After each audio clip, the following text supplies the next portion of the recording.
What's up, everybody? My name is Dana Thomas, also known as DT3. I'm 24 years old. I love to write, and most of my writings are either devotionals or just things that have been put on my heart by a conversation I've had, something I've overheard, or just something I just started writing and it came out to be something decent. But I've been encouraged to put these writings into videos. Don't know how many I'm gonna do, but this one I wrote a couple days ago.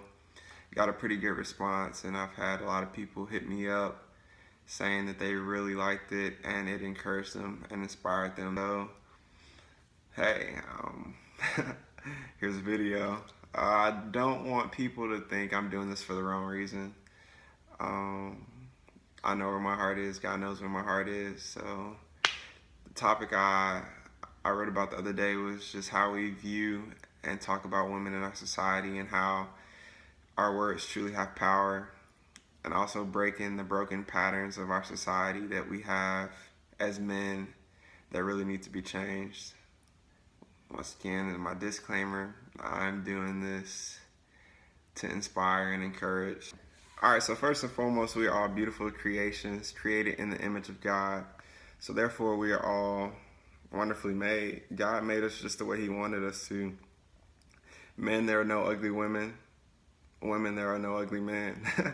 Just because someone is not per se your type, or you're not attracted to them in a way that you want to pursue them for marriage or dating, does not make them an ugly person. So a couple years ago, my sister was talking to me and she was telling me how the quality of men is dropping down and how she's so happy that she got married when she did, because she wouldn't want to be in the dating arena right now. And back then it didn't click, because I was one of those men who had no quality, no depth, and no substance. But the older I've gotten and the more I've grown, I've came to realize what she's saying is true. Sad to say it, as a man especially, many of us have fallen into the patterns of our broken society, whether that's unfaithfulness and having a side chick, which has become one of the biggest jokes in our generation. Every Instagram comedian has a skit on having a side chick or a side man. And the sad part is, it's becoming a natural thing. Like, one woman or one man isn't enough. Another major broken pattern that we've fallen into has been just chasing the next piece of tail. With the inventions of Snapchat, Tinder, Bumble, Hot or Not, or any of the other dating sites that I don't know about, or dating apps that are made for you to find the prettiest people in your area that you're attracted to and go out and do whatever with, has been a major problem. Those people who are using it for the right reasons, I applaud you. But those people who aren't, and you know who you are, you know what I'm saying. It's just a broken pattern that we have to break, and we need to get back into the one man, one woman cycle.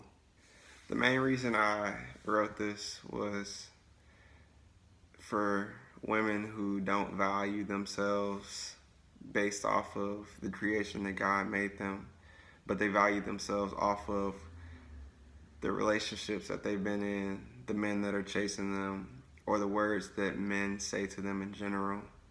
I feel like we live in a society where belittling women has become a little bit too acceptable, where it's almost like it's okay to just say whatever you want to say because, hey, we have the freedom of speech and we're all entitled to our own opinion, so we can say whatever we want to say. But I feel like as men, we should always uplift our women, no matter how bad they're getting on your nerves. We all get on everybody's nerves. It's not just women getting on men's nerves, but we should never tear someone down. Our words truly have power behind them, power to build someone up or power to tear somebody down. Like I mentioned earlier, I was writing on this topic because of the fact that I had a friend and many friends who have came to me telling me how men have constantly put them down in their lives. And I feel like it's a subject that really needed to be touched on by a man talking to other men about uplifting our women. Our women are amazing. I don't know where I would be without the women in my life and all the things that they've taught me, but it's something that has become a little bit too acceptable, and we need to fix it. Uh, Encouragement, uplifting, instead of criticizing and tearing down. God has blessed us with women in our lives, so we need to cherish. But our words need to match up with our actions, and our actions need to match up with our words as well. To all my beautiful women watching this video, don't know how many out there are watching it, but I just want to let you know you're a beautiful creation of God. You are special. You are unique. You are one of a kind. There will only be one you. So take advantage and make sure you make that one you the best you that there can be. Make sure you make men respect you. Make sure you value yourself. And make sure you don't find your value in men and relationships and all those things that don't really matter. Men, it's time to step up. Be a man of character, integrity, and substance. Make sure we're leading our women, respecting our women, and treating them the way we would want somebody to treat our mama. I want to thank everybody who took the time out of their busy schedule to watch this video. You can leave your comments below. Do what you gotta do.